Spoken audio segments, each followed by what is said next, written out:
नमस्कार, मैंने समझा है। आइए कक्षा 10 यूपी बोर्ड के पाठ 4 भारतीय संस्कृत का अध्ययन करते हैं। कर एक जीवन परिचय कर डॉक्टर राजेंद्र प्रसाद के जीवन परिचय रचनाओं पर प्रकाश डालिए। उत्तर करा है भारत के प्रथम राष्ट्रपति डॉक्टर राजेंद्र प्रसाद एक सादगी पसंद कृषक पुत्र थे।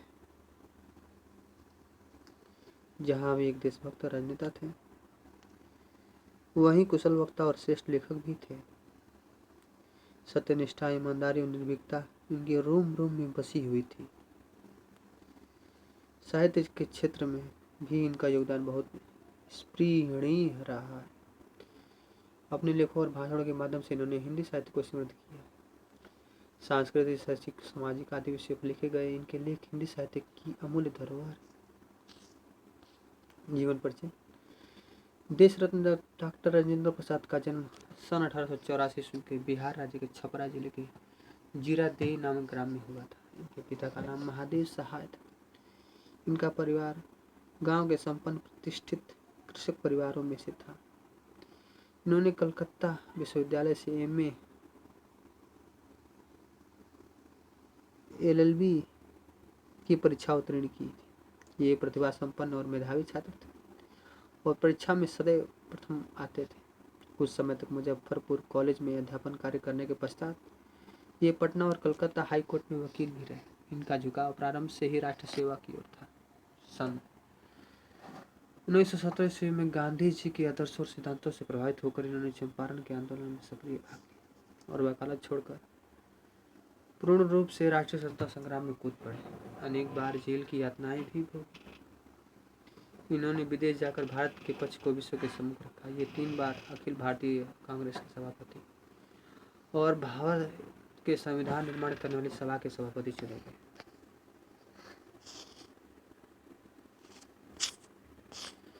राजनीतिक जीवन के अतिरिक्त बंगाल और बिहार के बाढ़ और भूकंप के समय की गई इनकी सामाजिक सेवाओं को भुलाया नहीं जा सकता। सादा जीवन, उच्च विचार इनके जीवन को पूर्ण आदर्श था। इनकी प्रतिभा, कर्तव्य निष्ठा, ईमानदारी और निष्पक्षता से प्रभावित होकर इनको भारत गणराज्य का प्रथम राष्ट्रपति बनाया। इस पद को ये सन 1952 से लेकर सन 1962 तक सुशोभित करते रहे। भारत सरकार ने इनकी महान नेताओं के समान स्वरूप देश की सर्वोच्च उपाधि भारत रत्न से सन 1962 में इनको अलंकृत किया। जीवन भर राष्ट्र की निस्वार्थ सेवा करते हुए ये 28 फरवरी 1963 ईस्वी को दिवंगत हो गए। डॉक्टर राजेंद्र प्रसाद बाबू की प्रमुख रचनाओं का विवरण निम्नलिखित है। चंपारण में महात्मा गांधी, इसमें किसानों के शोषण और अंग्रेजों के विरुद्ध गांधी के आंदोलन का बड़ा मार्मिक वर्णन है। बापू के कदमों में, इसमें महात्मा गांधी के प्रति श्रद्धा भावना व्यक्त की गई है। मेरी आत्मकथा है, यह राजेंद्र बाबू द्वारा सन 1983 ईस्वी में जेल में लिखी गई थी। इसमें तत्कालीन भारत की राजनीतिक समाज की स्थिति का लेखा जोखा है। मेरे यूरोप के अनुभव, इनमें इनकी यूरोप की यात्रा का वर्णन है। इनके भाषाओं के भी कई संग्रह प्रसिद्ध हुए। इसके अतिरिक्त शिक्षा और संस्कृति, भारतीय शिक्षा, गांधी जी की देन, साहित्य और संस्कृति का अध्ययन, खादी का अर्थशास्त्र आदि इनकी अन्य प्रमुख रचनाएं हैं। साहित्य में स्थान।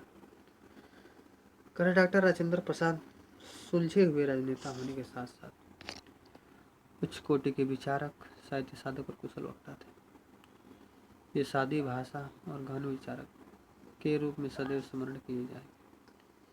हिंदी की आत्मकथा विदा में इनकी पुस्तक मेरी आत्मकथा का उल्लेख स्थान है। ये हिंदी के अनन्य सेवक और प्रबल प्रचारक थे। राजनेता के रूप में अति सम्मानित स्थान पर होने के साथ साथ हिंदी साहित्य में भी इनका अति विशिष्ट स्थान है। कह रहा है प्रश्न नंबर 1, अगर असम की पहाड़ियों में वर्ष में 300 इंच वर्षा मिलेगी तो जैसलमेर की तपोभूमि में भी मिलेगी। यहाँ साल में 2-4 इंच भी वर्षा नहीं। कोई ऐसा अन्न नहीं है जो यहाँ उत्पन्न न किया जाता हो। कोई ऐसा फल नहीं है जो यहाँ पैदा नहीं किया। कोई ऐसा खनिज पदार्थ नहीं है जो यहाँ के भूगर्भ में न पाया जाए। और न कोई ऐसा वृक्ष जहाँ जानवर जहाँ फैले हुए जंगलों में न मिले। इस सिद्धांत को देखना हो तो आब हवा का असर इंसान के रहन सहन, खान पान, वेशभूषा शादी पर महसूस। तो उसका जीता जागता सबूत भारत में बसने वाले विभिन्न विभिन्न प्रांतों के लोग हैं।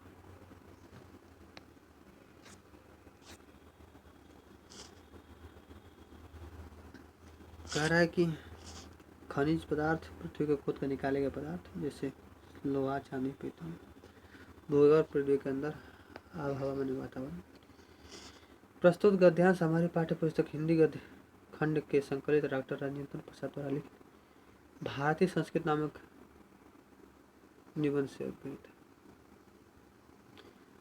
अथवा निम्नलिखित लिखे पाठ का नाम भारतीय संस्कृत लेखक का नाम डॉक्टर राजेंद्र प्रसाद। विशेष इस पाठ के से सभी गद्यांशों के लिए इस प्रश्न का उत्तर इसी रूप में प्रयुक्त होगा अर्थात दिया जाएगा। कथा प्रथम रेखांकित अंश की व्याख्या कीजिए। भारतीय संस्कृति में निहित विभिन्नता में एकता का चित्रण करते हुए लेखक कहते हैं कि भारतीय वसुंधरा धन धान्य से परिपूर्ण।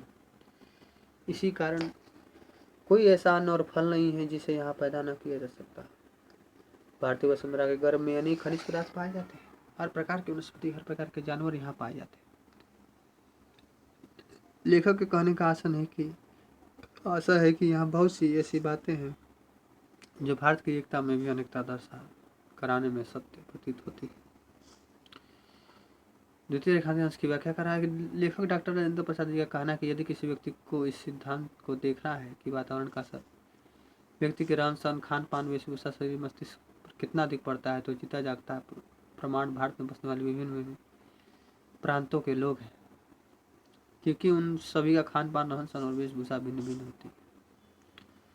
भारत के विभिन्न भिन्न प्रांतों में रहने वाले लोग यह प्रमाणित करते हैं कि यहाँ के वातावरण का प्रभाव यहाँ के निवासियों, उनके रहन सहन, खान पान, वेशभूषा और शरीर मस्तिष्क पर पड़ता है। भारत की भूमि की विशेषता है कि यहाँ सभी प्रकार के अन्न फल उत्पन्न किए जा सकते हैं। सभी खनिज पदार्थ यहाँ की भूमि में पाए जाते हैं और इसकी भूमि पर उगे जंगल, सभी प्रकार के वृक्ष और जानवर पाए जाते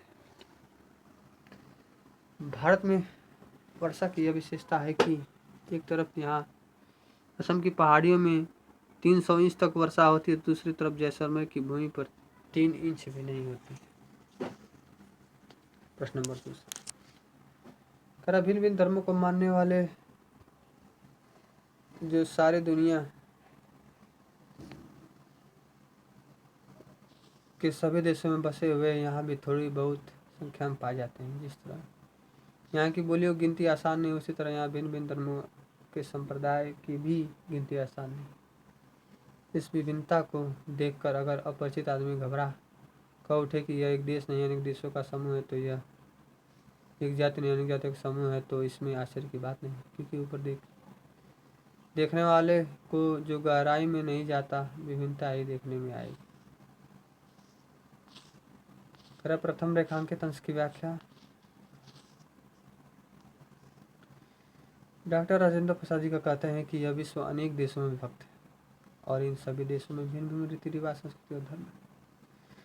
पूरे विश्व में इन धर्मों को मानने वाले लोग भी अलग अलग हैं। भारत की एक अपनी विशेषता है, यहाँ पर विश्व के सभी देशों के निवासी अथवा किसी भी धर्म को मानने वाले व्यक्ति कम संख्या में इस शैली की मिल अवश्य जाएंगे। इस प्रकार भारत के विभिन्न प्रांतों, जनपदों और ग्रामों में बोली जाने वाली बोलियों की गणना करना अत्यंत कठिन है। उसी प्रकार इस भारत भूमि पर निवास करने वाले लोगों के भिन्न भिन्न धर्म और इन धर्मों में भी कई कई संप्रदायों की गणना करना भी निश्चित ही आसान कार्य नहीं है। द्वितीय रेखा के अंश की व्याख्या।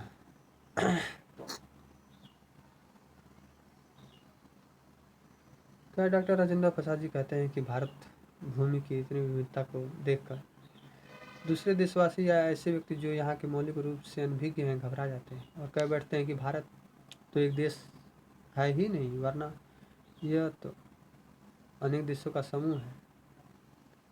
यहाँ के निवासी भी एक जाति के नहीं वरन अनेकानेक जाति के हैं। दूसरे देशवासियों की इस प्रकार की बातों को आश्चर्य करने योग्य कुछ भी नहीं है, क्योंकि वे इस देश को ऊपर ही ऊपर अर्थात सतही दृष्टि से देखते हैं, इस बात की गहराई में नहीं उतरते। निश्चित ही ऐसे लोगों को भारत में विभिन्नता और अनेकता ही नजर आएगी। कह रहा है भारत एक देश नहीं वरन अनेक देशों का समूह है। यहाँ एक जाति के लोग नहीं रहते वरन अनेक जातियों के लोग निवास करते हैं। भारत के संबंध में यह बात आश्चर्य नहीं मानी जानी चाहिए। भिन्न भिन्न धर्मों को मानने वाले भले ही कम संख्या में हों, लेकिन भारत में विश्व के सभी धर्मों को मानने वाले पाए जाते हैं। भारत के जल वाणी की विशेषता को व्यक्त करते हुए एक पंक्ति कही जा सकती है कि कोस कोस पर बदले पानी, चार कोस पर बाई। सतही दृष्टि से देखने वाले को भारत में विविधता अर्थात अनेकता ही नजर आती है।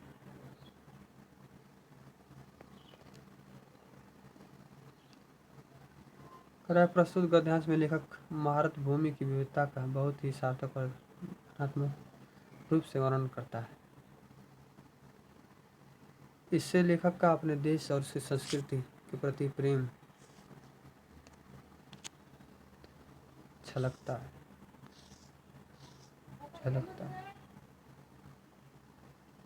प्रश्न 3 पर विचार करके देखा जाए तो इस विविधता की तह में एक ऐसी समता और एकता फैली हुई है जो अन्य विविधताओं को ठीक उसी तरह फिरो लेती है और फिरो कर एक सुंदर समूह बना देती है, जैसे रेशमी धागा विभिन्न प्रकार और विभिन्न रंग की सुंदर मणियों और फूलों को फिरो कर एक सुंदर हार तैयार करता है। इसकी प्रत्येक मणि और फूल दूसरों से न तो अलग है और न हो सकता है, और न केवल अपनी ही सुंदरता से लोगों को मोहता नहीं बल्कि दूसरे की सेवा स्वयं सुशोभित करता है, और इसी तरह अपनी सुंदरता से दूसरों को भी सुशोभित करता है। तो हमें जड़ में मोहित करता है। तेरा प्रथम रेखांकित अंश की व्याख्या कर डॉक्टर हरिश्चंद्र प्रसाद जी कहते हैं कि हमारे देश की संस्कृति में अनेक विविधताएं तो हैं, पर ये सभी विविधताएं बाहरी दृष्टि देखने पर ही प्रतीत होती हैं, भीतर से देखने पर सब में एक अनोखी एकता और समानता व्याप्त है। जिस प्रकार मोतियों और रंग बिरंगे फूलों को एक रेशमी धागे के साथ एक हार के रूप में जोड़े रखता है, उसी प्रकार हमारी संस्कृति अनेक धर्मों, जातियों, भाषाओं और दूसरे विविधताओं को एक साथ जोड़े रखती है। एकता के इस धरातल पर हम सब केवल भारतीय रह जाते हैं।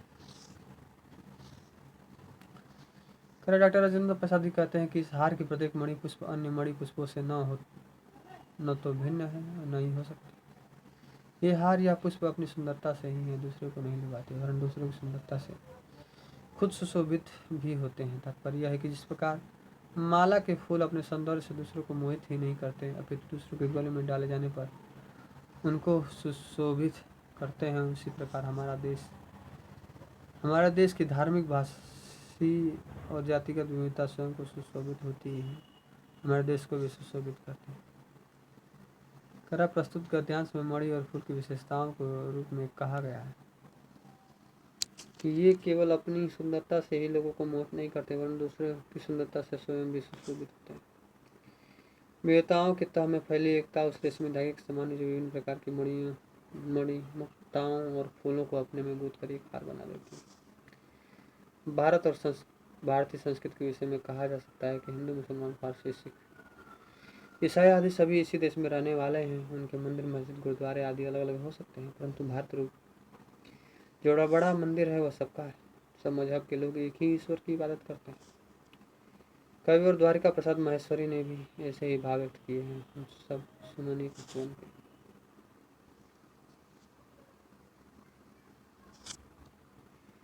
प्रश्न नंबर 4 यह केवल एक काव्य की भावना ही नहीं है, बल्कि एक ऐतिहासिक सत्य है जो हजारों वर्षों से अलग अलग अस्तित्व रखते हुए अनेक जलप्रपातों और प्रवाहों का संगम स्थल बनकर एक प्रकांड और प्रगाढ़ समुद्र के रूप में भारत में व्याप्त है, जिसे भारतीय संस्कृति का नाम दे सकते हैं। इन अलग अलग नदियों के उद्गम भिन्न भिन्न हो सकते हैं और रहे हैं, इनकी धाराएं भी अलग अलग बहती हैं और प्रदेश के अनुसार भिन्न भिन्न प्रकार के अनुभव भी पैदा करती हैं, पर सब में एक ही सुंदर, शुद्ध, स्वस्थ और शीतल जल बहता है, जो उद्गम और संगम में एक ही हो जाता है। अस्तो सत्ता, प्रपात, झरना, प्रकांड बहुत बड़ा, प्रगाढ़ गहरा, उद्गम निकलने पर। प्रथम रेखांकित अंश की व्याख्या। लेखक का कथन है कि भारतीय संस्कृति की क्षमता फूलों की माला से करना और यहाँ की भाषाओं और जातियों का रंग बिरंगे रंगे फूल का न केवल काव्य की कल्पना ही वर्ण एक यथार्थ है, एक ऐतिहासिक सत्य है। जिस प्रकार हजारों वर्षों से प्रवाहित होते आ रहे झरने और नदियों के उद्गम अलग अलग होने पर भी उनका जल दूर दूर से आकर सागर में समा जाता है, जो उनका मिलन स्थान होता है, स्थल होता है। उसी प्रकार भारत में भी विभिन्न धर्म और विचार धारा जाति रूपी झरने हजारों वर्षों से आगे मिले, जिससे एक विस्तृत और सागर के समान ही एक घन गंभीर भारतीय संस्कृति का निर्माण। द्वितीय रेखांकित की व्याख्या डॉक्टर राजेंद्र प्रसादी कहते हैं कि हर एक नदी का उद्गम स्थल अलग अलग होता है, उसका मार्ग भी दूसरों से भिन्न होता है, और हर नदी के किनारे की भूमि में प्रदेश की जलवायु और मिट्टी के अनुसार अलग अलग प्रकार की फसलें पैदा होती हैं। पर इन सभी नदियों में एक ही पानी है जो सागर में एक सा मिलता है और फिर बादल के रूप में एक जैसा बरसता है। इस प्रकार नदियों का जल अपने उद्गम बादल संगम सागर पर एक जैसा हो जाता है। उसी प्रकार विभिन्न स्थानों में आई हुई संस्कृति अपने अपने संगम स्थल भारतीय संस्कृति में एक सी सुखद और कल्याणकारी हो गई। भारत के विभिन्न धर्म विचारधारा और जाति रूपी जलप्रपात और प्रवाह हजारों वर्षों से आकर भारत में व्याप्त है। इसे ही विशेष सागर के समान गहन और गंभीर भारतीय संस्कृति का नाम दिया जा सकता है। भारतीय नदियों के उद्गम स्थल भिन्न भिन्न हैं, ये अलग अलग स्थानों से होकर बहती हैं और विभिन्न प्रकार की उपज करती हैं, लेकिन इन सभी नदियों में एक ही शुद्ध शीतल स्वच्छ और स्वास्थ्यवर्धक जल प्रवाहित होता रहता है, जो अपने उद्गम और संगम में एक हो जाता है। प्रश्न 5, आज हम इसी निर्मल शुद्ध शीतल स्वस्थ अमृत की तलाश में, और हमारी इच्छा अभिलाषा और प्रयत्न यह है कि हम सभी अलग अलग बहती हुई नदियों में अभी भी उसी तरह बहता रहे, जिनको वह अमृत देती रहे, जो जमाने के हजारों तपेड़ों को बर्दाश्त करता हुआ आज हमारे अस्तित्व को कायम रखे। करा निर्मल स्वच्छ अभिलाषा चाह बर्दाश्त करना सहना अस्तित्व विद्यमान रेखांकित अंश की व्याख्या करा। भारतीय संस्कृति जो कि विशाल सागर में आकर गिरने वाली नदियों में एक ही भाव से शुद्ध स्वच्छ शीतल तथा स्वस्थ जल अमृत के समान प्रवाहित होता रहता है। इस जल में एक ही उद्दांत भाव का समावेश है जो भारतीय संस्कृति को अमरता और स्थिरता प्रदान करता है। लेखक की हार्दिक इच्छा है कि विभिन्न विचारधाराओं के रूप में प्रवाहित नदियों में वह अमृत तत्व जो सदैव बना रहे, जिससे सभी लोगों में प्रेम और राष्ट्रीयता की भावना का संचार हो। इस भावना का विस्तृत रूप ही सनातन धर्म है और यही भारतीय संस्कृति की उदार परंपरा भी है। यद्यपि इस देश में तरह तरह के संकट झेलने तथापि भारतीय संस्कृति में विद्यमान विभिन्नता में एकता एक ऐसा तत्व है जो आज तक मिटाया नहीं जा सका। प्रसिद्ध शायर इकबाल का कहना है कि न जाने कितनी बार इस देश पर बाहरी लोगों द्वारा आक्रमण किए जाने और अनगिनत बार यह देश आक्रमणकारियों की धर्मांधता का शिकार हुआ, किंतु यहाँ एक ऐसा तत्व अवश्य विद्यमान रहा जो इसके बल पर भारतीय संस्कृति का अस्तित्व आज भी बना रहा है। लेखक ने प्रस्तुत गद्यांश में अनेकता में एकता नामक अमर तत्व की ओर संकेत किया है और यह स्पष्ट है कि इस शक्ति के द्वारा भारतीय संस्कृति भविष्य में भी जीवित और स्थायी बनी रहेगी, हमारे अस्तित्व को जल कायम रखेगा। नंबर 6, यह एक नैतिक और आध्यात्मिक स्रोत है जो अनंत काल से प्रत्यक्ष या अप्रत्यक्ष रूप से संपूर्ण देश में बहता है, कभी कभी मूर्त रूप होकर हमारे सामने आता रहा है। यह हमारा सौभाग्य रहा है कि हमने ऐसे ही मूर्त रूप को अपने बीच चलते फिरते हंसते रोते भी देखा है, जिसने अमर की याद दिलाकर हमारी सूखी हड्डियों में नई मज्जा डाल हमारे मृत प्राय शरीर में नए प्राण फेंके और मुरझाए हुए दिलों को फिर खिला दिया। वह अमृत तो सत्य और अहिंसा का है जो केवल इसी के लिए नहीं, आज मानव मात्र के जीवन के लिए आवश्यक। नैतिक नीति और चित्त संबंधी आध्यात्मिक आत्मा संबंधी स्रोत प्रवाह मूर्त साकार मज्जाचरी मृत प्राय लगभग मरा। प्रथम रेखांकित अंश की व्याख्या प्रस्तुत गद्यांश में लेखक ने यह बताया है कि हमारी संस्कृति में निहित अमृत तत्व का स्रोत नैतिक और आध्यात्मिक है, जो आदिकाल से ही प्रत्यक्ष अप्रत्यक्ष रूप से संपूर्ण देश में बढ़ता हुआ चला आ रहा है। ये कभी कभी स्थूल रूप में और अर्थात मूर्त रूप में किसी महापुरुष के रूप में भी जन्म लेता रहा है। प्रस्तुत गद्यांश में लेखक ये बता रहे हैं कि हम बड़े ही भाग्यवान हैं। इसी प्रकार के एक स्थूल रूप को महात्मा गांधी के रूप में हमने अपने बीच चलते फिरते हंसते रोते हुए देखा है। इसी मूर्त रूप ने परतंत्रता के परिणाम स्वरूप सूख चुकी हमारी हड्डियों को अमृत तत्व की स्मृति दिलाकर नई मज्जा प्रदान की।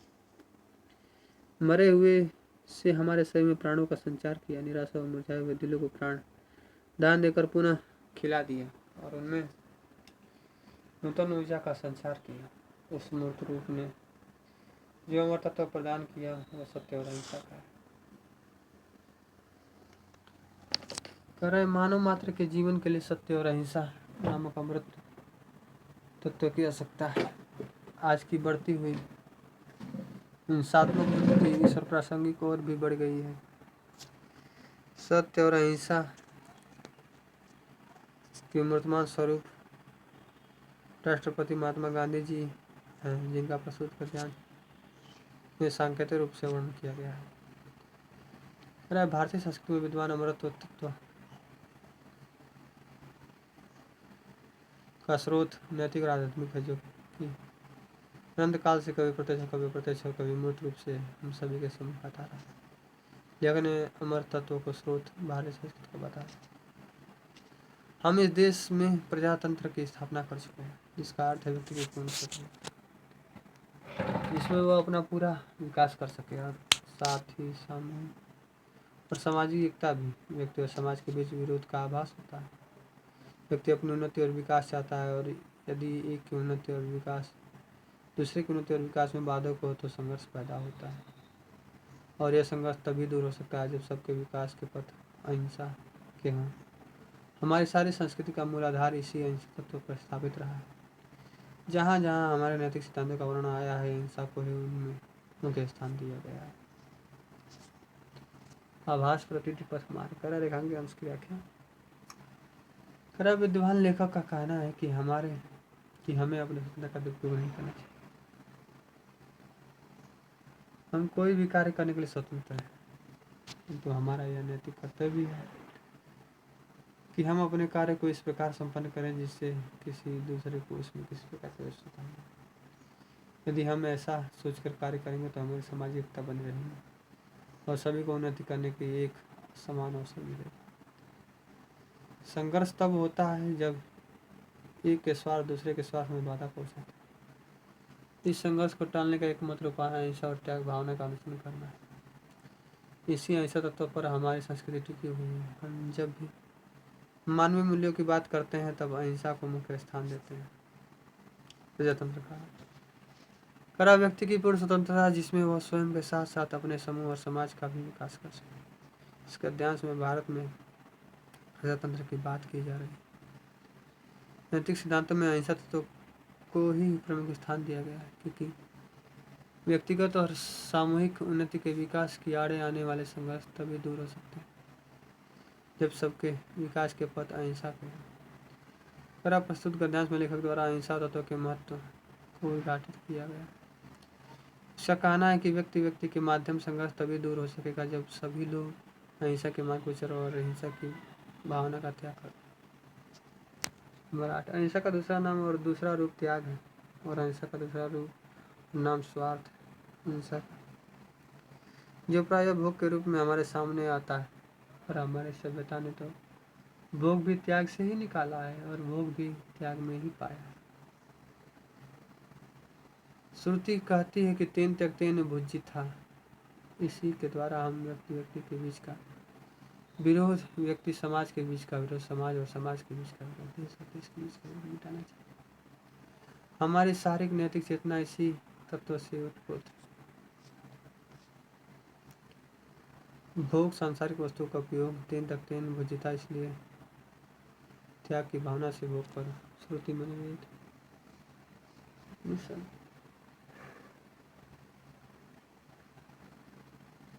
प्रथम रेखांकित अंश की व्याख्या।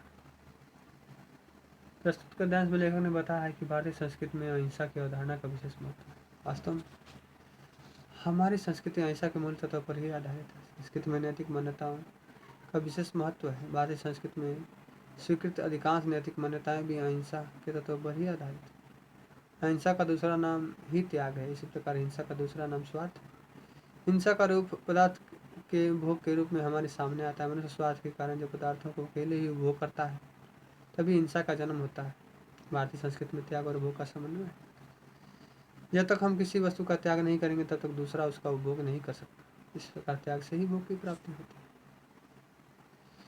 डॉक्टर राजेंद्र प्रसाद जी कहते हैं कि वेद रूप निषदों में भी त्यागपूर्वक भोग को महत्व दिया गया है। अम्लीय पदार्थों का भोग करें, त्याग की भावना से करें। त्याग की भावना से सभी आपसी संघर्ष समाप्त हो जाते हैं। इसी भावना से व्यक्ति का समाज से और समाज का समाज से, देश का देश संघर्ष समाप्त हो सकता है। यदि हम सभी विरोधों और संघर्षों को समाप्त करना चाहें तो हमें नैतिक चेतना को इसी तत्व त्याग से उत्प्रोत करना होगा। प्रस्तुत गणेश में कहा गया हिंसा का दूसरा रूप स्वार्थ, जो भोग के रूप में व्यक्तियों के समूह आता है, और अहिंसा का दूसरा रूप त्याग है। भारतीय संस्कृति में भोग को भी त्याग से ही निकाला गया। श्रुति कहती है तीन तक तीन भुजता, अर्थात त्याग की भावना से ही भोग करना चाहिए। त्याग की भावना से ही सभी आपसी संघर्ष समाप्त हो जाते हैं। विभिन्न प्रकार के विरोध हैं। व्यक्ति समाज का विरोध, समाज का विरोध, समाज देश का विरोध, देश का विरोध आदि। इस प्रकार के युद्धों को त्याग की भावना से प्रस्फुटन द्वारा समाप्त किया जाता है। हमारे नैतिक सिद्धांतों में अहिंसा को प्रमुख स्थान दिया गया है। इसका दूसरा रूप त्याग। प्रश्न नंबर 9 करा, इसलिए हमने भिन्न भिन्न विचारधाराओं को समतापूर्वक पनपने और भिन्न भिन्न भाषाओं को विकसित और प्रभावित होने दिया। भिन्न भिन्न देशों के लोगों को अपने में अभिन्न भावों से मिले जाने दिया। भिन्न भिन्न देशों की संस्कृतियों को अपने में मिलाया और अपने को उनमें मिलने दिया। देश और विदेश में एक सूत्रता तलवार से कि जोर से नहीं बल्कि प्रेम और सौहार्द से स्थापित की। दूसरे के हाथों और पैरों पर, घर और संपत्ति पर जबरन कब्जा नहीं किया, उनके हृदयों को जीता है। इसी वजह से प्रभुत्व, जो चरित्र और चेतना का प्रभुत्व है, आज भी बहुत अंशों में कायम, जबकि हम स्वयं उस चेतना को बहुत अंशों में भूल गए और भूलते जा रहे हैं। प्रस्फुटित फलने फूलने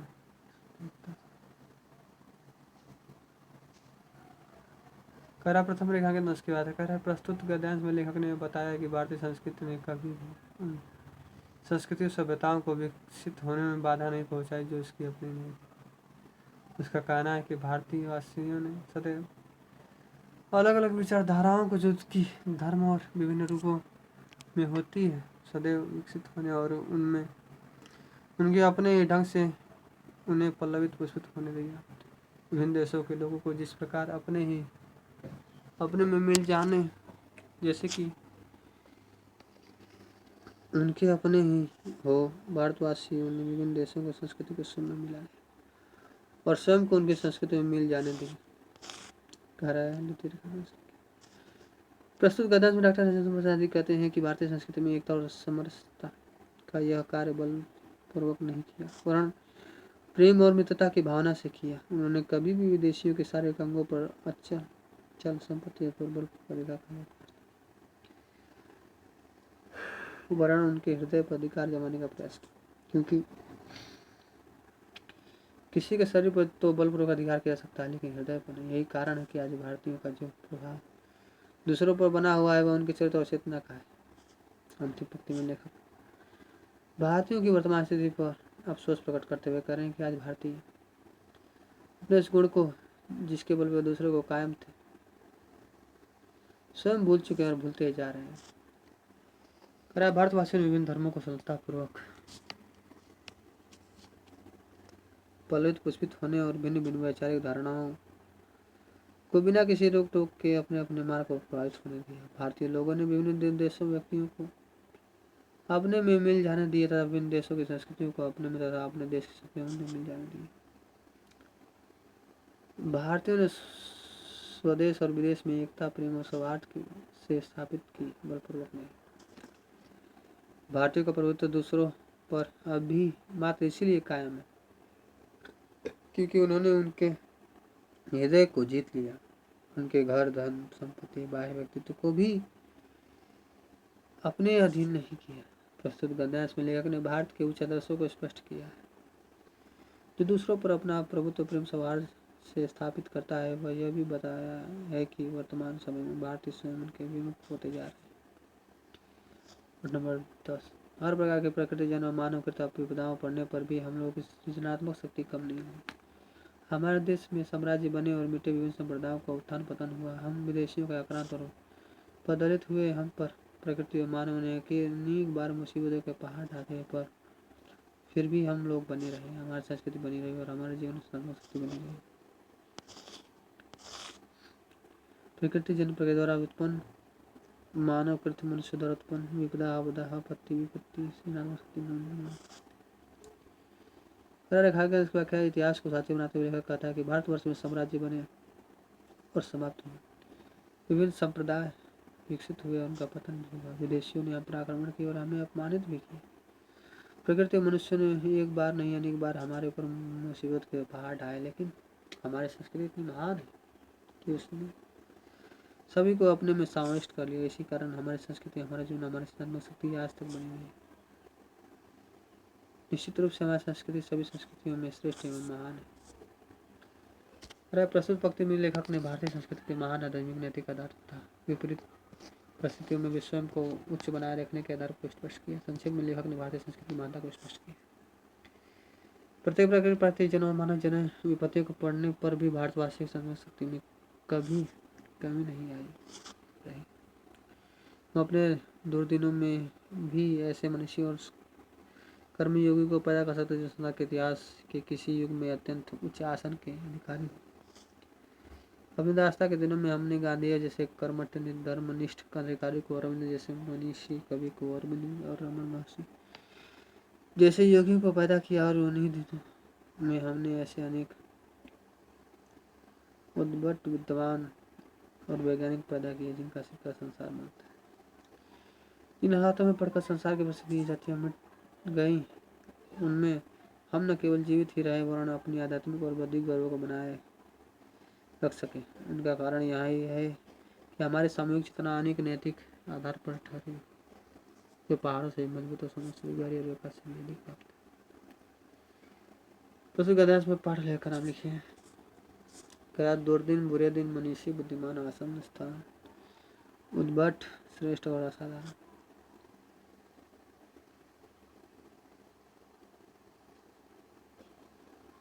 कह रहा है कि प्रथम रेखांकित अंश की व्याख्या हेडिंग, इतिहास को साक्ष्य बताते हुए लेखक राजेंद्र प्रसाद जी कहते हैं कि भारत देश को भी बुरे दिन देखने पड़े हैं, परंतु यह भी सत्य है कि इन बुरे दिनों में भारत ने अपने विद्वानों और कर्मयोगियों को जन्म दिया। ये महान भारतीय सपूत इतने योग्य थे कि उन्हें संसार के किसी भी भाग में किसी भी युग में अनिवार्य रूप से सम्मान और रिश्वत के योग्य समझा जाता। जब हमारा देश स्वतंत्र था तब भी हमारे देश में महात्मा गांधी जैसे कर्मठ और धर्म में रत रहने वाले क्रांतिकारी, रविन्द्रनाथ टैगोर जैसे विचारशील योगी राज, अरविंद घोष तथा रमन महर्षि जैसे महान योगी व्यक्तियों का प्रादुर्भाव हुआ। इसी काल में हमारे देश में अनेक वैज्ञानिक और महान विद्वान भी उदित हुए, जिनकी योग्यता को आज भी सारा संसार स्वीकार करता है। डॉक्टर राजेंद्र प्रसाद जी का कहना है कि जिस प्रकार की प्रतिकूल परिस्थितियों में विश्व की अनेक जातियां प्रायः समाप्त हो गई हैं, इसी प्रकार की प्रतिकूल परिस्थितियों में हम हर प्रकार से अपने आप को कुशल बनाए रखने में सफल तो रहे हैं। हमने अपने आध्यात्मिक और बौद्धिक गौरव को भी बनाए रखा। इस शिष्टता का मुख्य कारण यह है कि हमारी सामूहिक चेतना का आधार सुदृढ़ नैतिकता है। हमारी नैतिक चेतना पहाड़ों के समान मजबूत और समुद्र से भी गहन और आकाश से भी अधिक व्याप्त है। इन्हीं गुणों के कारण भारतीय संस्कृति महान है, जिसके कारण हमारे देश में अपने बुरे दिनों में भी विश्वविख्यात महान व्यक्तियों को जन्म दिया। स्वतंत्रता दास्ता के दिनों में भारत में महात्मा गांधी, रविन्द्रनाथ टैगोर, महर्षि अरविंद आदि के साथ साथ अनेक वैज्ञानिक और विद्वानों को जो उच्च आसन के अधिकारी का जन्म दिया। दास्ता स्वतंत्रता की परिस्थितियों में पढ़कर संसार की अनेक प्रसिद्ध जातियों का अस्तित्व ही समाप्त हुआ। भारतवासियों की सामूहिक चेतना और पर्वतों से भी दृढ़, समुद्र से भी गहरी, आकाश से भी अधिक व्याप्त नैतिक आधार पर स्थित है। दूसरी बात जो इस संबंध में विचारणीय है कि वह यह है कि भारतीय संस्कृति और सामूहिक चेतना ही हमारे देश का प्राण है। इसी नैतिक चेतना के सूत्र से हमारे नगर और ग्राम, हमारे प्रदेश, संप्रदाय, हमारे विभिन्न वर्ग और जातियां आपस में बनी हैं। जहाँ उनमें और सब तरह की विभिन्नताएं है, वहाँ उन सब में एकता है। इसी बात को ठीक तरह से पहचान लेने पर बापू जी ने जनसाधारण को बुद्धिजीवियों के नेतृत्व में क्रांति करने के लिए तत्पर करने के लिए इसी नैतिक चेतना का सहारा लिया था। कह रहा है विचारणीय, विचार करने योग्य बुद्धिजीवी समाज का प्रभुत्व वर्ग। रेखांकित अंश की व्याख्या रीडिंग। कह रहा डॉक्टर नरेंद्र प्रसाद जी कहते हैं कि हमें सर्वप्रथम वैज्ञानिक और औद्योगिक विकास के अनुचित परिणामों को ध्यान में रखना चाहिए। विचार करने योग्य दूसरी ये बात यह है कि भारतीय संस्कृति और भारतवासियों की संपूर्ण व एकीकृत चेतना शक्ति ही देश का जीवन है। बिना इसके देश का जीवन ही संभव नहीं है। ऐसी चेतना शक्ति जो नैतिकता पर आश्रित है, से हमारे देश के सभी शहर, गांव और सभी प्रदेश और सभी धर्म और उनको मानने वाले विभिन्न संप्रदाय, इन संप्रदायों के विभिन्न वर्ग और इनसे समान जातियाँ आपस में बंधी हुई हैं, जहाँ इनमें सभी तरह की विभिन्नता और विषमताएं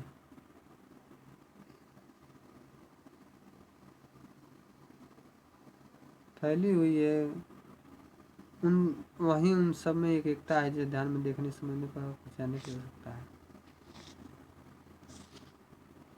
पर क्रांति के लिए बापू ने सामान्य जनता को बुद्धिजीवियों के नेतृत्व में क्रांति करने के लिए तैयार किया। गद्यांश के रेखांकित अंश में उल्लेखित नैतिक चेतना का सहारा लिया था। लेखक ने भारतीय संस्कृति एकता और इसके बल का यह महत्व बताया है कि इसी के कारण संपूर्ण भारत के सभी शहर, गांव, प्रदेश, विभिन्न जातीय संप्रदाय, वर्ग आदि एक सूत्र में बंधे हुए हैं, जिसके कारण गांधी जी ने देश की जनता को क्रांति के लिए तत्पर किया। प्रश्न 13। मैं तो यही समझता हूँ कि यदि हमें अपने समाज और देश में उन सब अन्याय और अत्याचारों की पुनरावृत्ति नहीं करनी है जिनके द्वारा आज के सारे संघर्ष उत्पन्न होते हैं, तो हमें अपनी ऐतिहासिक नैतिक चेतना और संस्कृति के आधार पर ही अपनी आर्थिक व्यवस्था बनानी चाहिए। अर्थात उसके पीछे व्यक्तित्व लाभ और भोग की भावना प्रधान न होकर व्यक्तित्व त्याग और सामाजिक कल्याण की भावना ही प्रधान होनी चाहिए। हमारे प्रत्येक देशवासियों को अपने सारे आर्थिक व्यापार उसी भावना से प्रेरित होकर करने चाहिए। व्यक्तित्व स्वार्थों और स्वतंत्रता पर जोर न देकर व्यक्तित्व कर्तव्य और सेवा निष्ठा पर जोर देना चाहिए और हमारी प्रत्येक कार्रवाई इसी तराजू पर तोड़ी जानी चाहिए।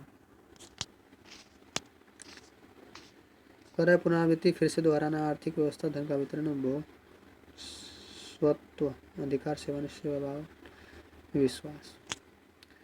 कर प्रथम रेखांकित अंश की व्याख्या। लेखक कहता है कि हमारे समाज और देश में अन्यायों और अत्याचारों को फिर से न दोहराए जाने के लिए अपनी आर्थिक व्यवस्था में परिवर्तन करना चाहिए। आर्थिक व्यवस्था के दूषित होने के कारण सारे संघर्ष उत्पन्न होते हैं। हमारी आर्थिक व्यवस्था का आधार नैतिक चेतना और संस्कृति द्वारा निर्धारित होनी चाहिए। धन संबंधी जितने भी कार्य किए जाए उनमें सदैव नैतिकता का ध्यान रखा जाना चाहिए। ऐसा करने से अन्याय, अत्याचार और संघर्ष समाप्त हो जाएंगे।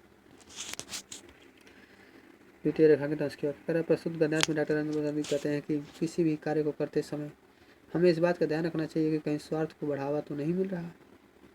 प्रत्येक कार्य कर्तव्य और सेवा की भावना से करना चाहिए। हमें अपने स्वार्थों और अधिकारों की पूर्ति का कर्म और कर्तव्य और सेवा की भावना पर अधिक ध्यान रखना चाहिए। अर्थात जिस प्रकार तराजू दो पदार्थों के परिणाम में समन्वय बनाकर दोनों के साथ न्याय करती है, उसी प्रकार हमें प्रत्येक कार्य में भोग और स्वार्थ का कर्तव्य और सेवा भावना के साथ समन्वय स्थापित करना चाहिए। इससे संघर्ष होने की संभावना नहीं रहेगी। पर भारतवासियों को अपने आर्थिक व्यवस्था इस प्रकार से बनानी चाहिए कि उनमें व्यक्तिगत स्वार्थ और भोग की भावना की प्रधानता न हो, क्योंकि स्वार्थों के टकराने से संघर्ष उत्पन्न होता है। अतः स्वार्थ की भावना को त्याग कर सामाजिक हित का ध्यान रखते हुए अपनी आर्थिक व्यवस्था बनानी चाहिए। प्रस्तुत गद्यांश में लेखक ने बताया कि मनुष्य को अपने समस्त आर्थिक कार्य और व्यक्तित्व त्याग, सामाजिक कल्याण, सेवा और कर्तव्य भावना से प्रेरित होकर करने चाहिए। हमें अपनी नैतिक चेतना और संस्कृति के आधार पर ही अन्य अपने कार्य को करने चाहिए। लेखक की यह भावना गांधी जी के ट्रस्टीशिप के सिद्धांत के समान है। प्रस्तुत गद्यांश के भाव पर आधारित एक पंक्ति हो सकती है। सर्वबंधु सुखिनः सर्वे सन्तु निरामया। आर्थिक व्यापार करना में व्यक्तित्व त्याग, सामाजिक कल्याण, सेवा और कर्तव्य भावना की प्रधानता होनी चाहिए। आज विज्ञान मनुष्य के हाथों में अद्भुत और अतुल्य शक्ति दे रहा है। उसका उपयोग एक व्यक्ति और समूह के उत्कर्ष और दूसरे व्यक्ति समूह निगाह गिराने में होता ही रहेगा। इसलिए हमें प्रश्न में होता है उस भावना को जागृत रखना है और उसमें जागृत रखने के कुछ ऐसे साधनों को भी हाथ में रखना है जो हिंसात्मक त्याग भावना को प्रोत्साहित करे और भोग भावना को दबाए रखे। नैतिक अंकुश के बिना शक्ति मानव के लिए हितकारी नहीं होती। वह नैतिक अंकुश या चेतना या भावना ही दे सकती है। वही उस शक्ति को परिमित भी कर सकती है और उसके उपयोग को नियंत्रित करा अतुल्य जिसकी तुलना न हो सके, उत्कर्ष उत्थान प्रोत्साहित करना, मन उत्साहित करना, प्रेरणा देना, कुछ नहीं। करा प्रथम रेखांश की व्याख्या करा। प्रस्तुत गद्य अंश में लेखक कह रहे हैं कि वर्तमान युग में विज्ञान की उन्नति का युग, विज्ञान की उन्नति से मनुष्य की असीमित शक्ति प्राप्त हो गई है, किंतु विज्ञान से प्राप्त शक्ति का सही उपयोग नहीं हो रहा है। इस शक्ति का उपयोग एक व्यक्ति या समूह के उत्थान के लिए तथा दूसरे व्यक्ति और समूह को गिराने में हो रहा है। लेखक कहना है कि समाज में राष्ट्र की भावना उत्पन्न होनी चाहिए, जिससे विज्ञान की शक्ति में इसका दुरुपयोग होने से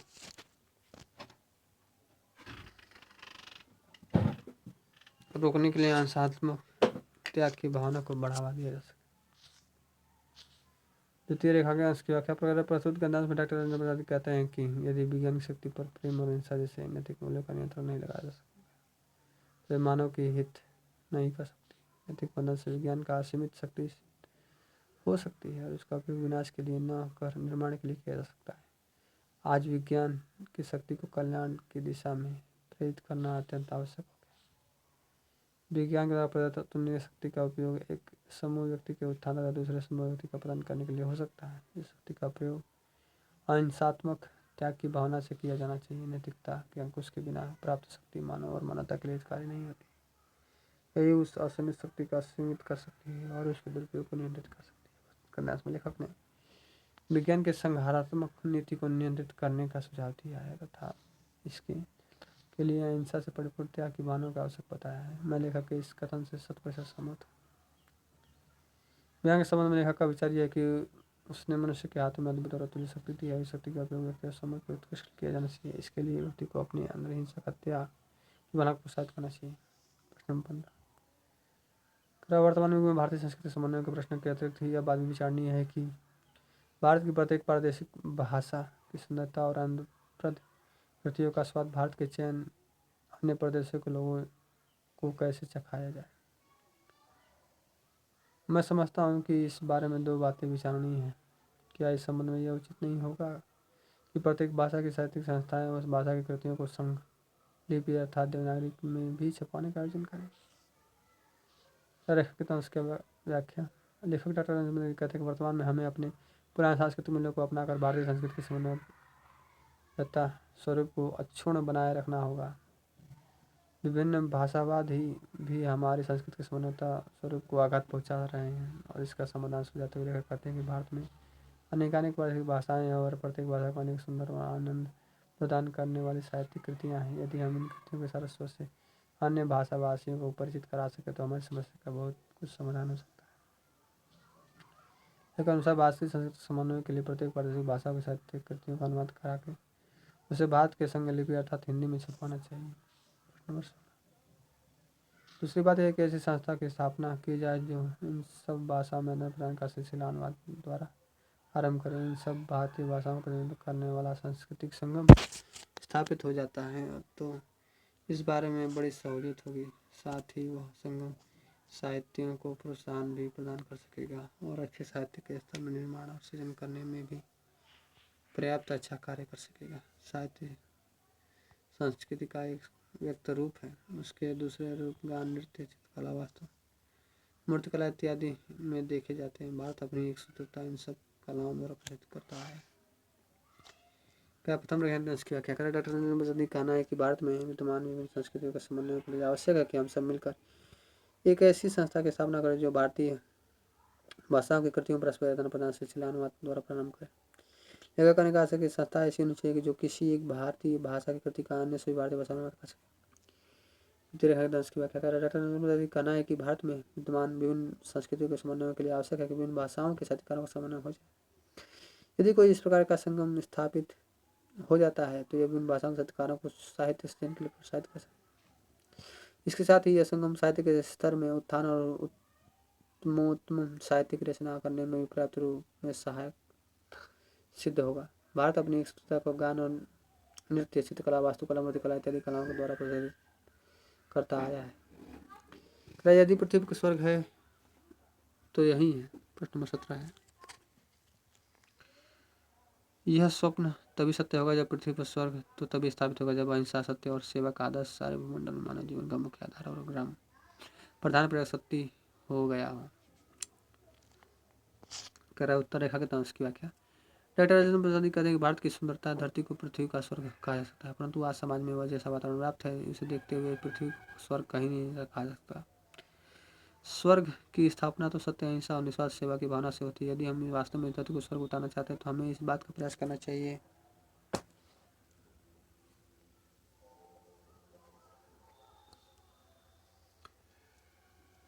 कि मनुष्य के जीवन की प्रत्येक गतिविधि सत्य, अहिंसा और सेवा से प्रेरित हो। ऐसा होने पर संकट, द्वेष, घृणा, युद्ध की समस्या स्वतः ही समाप्त हो जाएगी और मानव जीवन सुखमय हो जाएगा। कराए प्रश्न के उल्लिखित अंश के लिए पाठ में आई क पंक्ति है। गर्भ फिरदौस बर रूप जमीन हमी अस्तु हमी अस्तु हमी अस्तु। स्तुत गद्यांश में लेखक ने पृथ्वी के स्वर्ग की कल्पना को साकार करने के लिए सत्य, अहिंसा, कर्तव्य और सेवा की भावना पर बल दिया है।